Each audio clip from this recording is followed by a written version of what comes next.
Assalamualaikum warahmatullahi wabarakatuh. Ya, sahabat Bunda yang dirahmati oleh Allah. Ya, klien saya ini tidak menyangka bahwa beliau akan menikah dengan seorang suami peselingkuh. Ya, awalnya suami klien saya ini tidak menunjukkan gejala apa-apa. Bahkan selalu menunjukkan kesan bahwa dia ini adalah laki-laki yang perhatian, yang penyayang, sabar dan setia. Tapi setelah pernikahan berjalan setahun, terkuaklah fakta bahwa si suami ini ternyata punya hobi main wanita. Ya, bahkan setelah menikah ini bisa dibilang suaminya ini punya urusan yang belum selesai dengan mantan-mantan pacarnya. Ya, hancur sekali hati klien saya ketika mengetahui kenyataan seperti itu. Ya, bayangkan ya Bun, gimana rasanya dikhianati dengan suami tercinta yang sebelumnya kita anggap seolah berjiwa seperti malaikat. Subhanallah.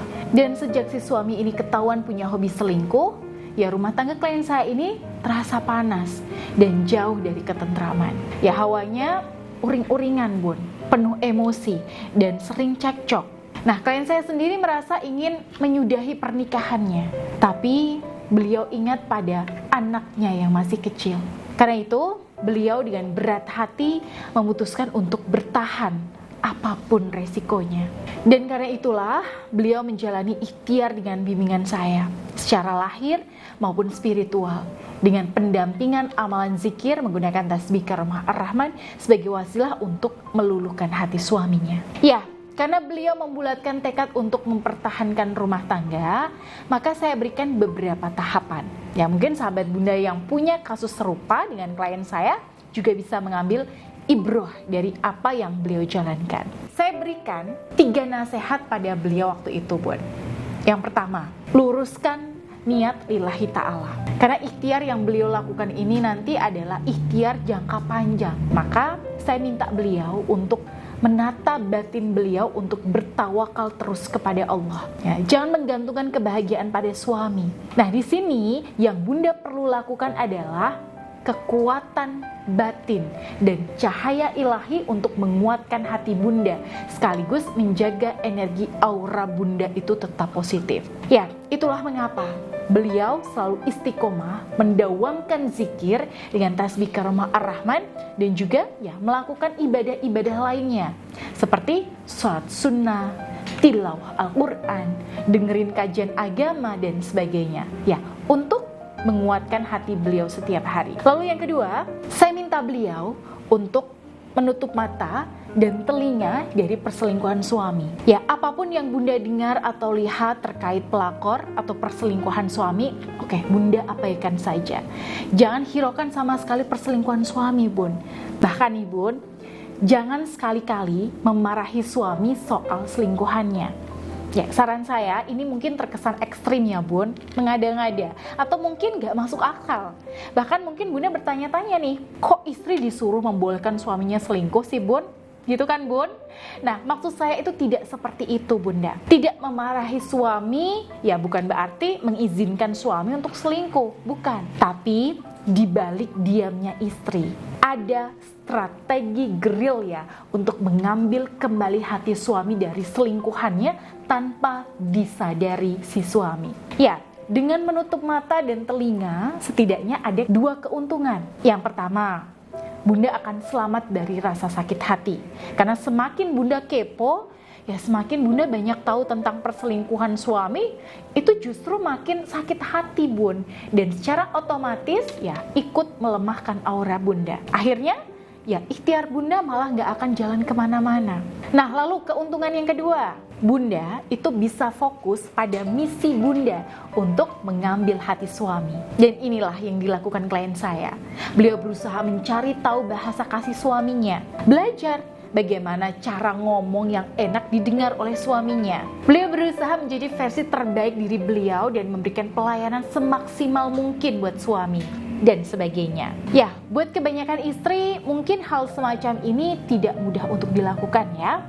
Tapi ya, saya kagum pada keteguhan hati beliau untuk berjihad, untuk menyelamatkan suaminya dari kubangan maksiat. Ya, beliau tuh sampai sempat bilang ke saya begini Bun, ya saya sudah gak peduli lagi Bun, dia mau perhatian sama saya atau enggak. Saya tahu dia kurang perhatian ke saya gara-gara sibuk sama wanita itu. Ya jadi kalau pas suami perhatian ke saya ya saya alhamdulillah. Tapi kalau pas dia di sini nggak bisa maksimal ngasih perhatian pun, ya saya masih bisa fokus ke hal yang lain kok. Yang lebih saya pikirkan itu, Bun, saya ingin suami saya diberi hidayah sama Allah, supaya di akhiratnya dia bisa selamat, masuk surga bareng-bareng. Itu aja Bunda Ayu. Nah kalau masalah nafkah, masalah perhatian, ya insya Allah saya nggak masalah. Masya Allah Bun, saya tuh ya Bun, sempat terharu sewaktu mendengar penuturan beliau. Bahkan saya langsung mengaminkan hajat beliau yang sangat mulia waktu itu. Ya sahabat Bunda di rumah juga mungkin tersentuh juga ya dengan tekad kuat klien saya tadi ya Bun. Dan siapa yang menyangka Bunda, kurang lebih 3 bulan beliau berikhtiar bersama saya. Qadarullah, suaminya mulai berubah perlahan-lahan, sedikit demi sedikit. Dari yang dulunya emosian, kasar, suka nyala-nyalain klien saya, sekarang jadi lembut, penyayang, lebih perhatian dan mau mendengarkan istri. Dan beberapa bulan yang lalu, suaminya sudah memutuskan selingkuhannya dan bertekad untuk taubat nasuha, meninggalkan segala dunia kemaksiatan. Allahu Akbar.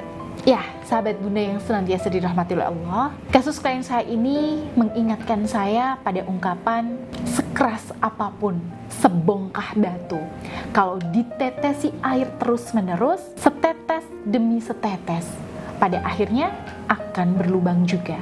Dan inilah yang sudah dilakukan klien saya. Ya, beliau menanamkan kebaikan di hati suaminya. Gak peduli di sini suaminya mau balas atau tidak. Dan ini butuh hati yang bersih, yang tawakal, yang kenal sama Allah, dan aura yang positif. Ya kita doakan ya Bun sama-sama. Semoga suami beliau diberikan taubat nasuha yang istiqomah dan menjadi suami yang soleh. Amin. Baik, semoga pengalaman klien saya ini bisa menjadi ibroh dan bahan pelajaran dan motivasi buat kita semua ya Bunda ya. Dan semoga membawa dampak positif bagi keharmonisan rumah tangga kita. Amin. Dan kalau Bunda di rumah punya pengalaman yang serupa atau sedang ada di fase yang pernah dialami klien saya tadi, maka Bunda bisa mengikuti bimbingan saya secara profesional melalui nomor yang ada di sini. Baik, saya Bunda Ayu pamit. Wassalamualaikum warahmatullahi wabarakatuh.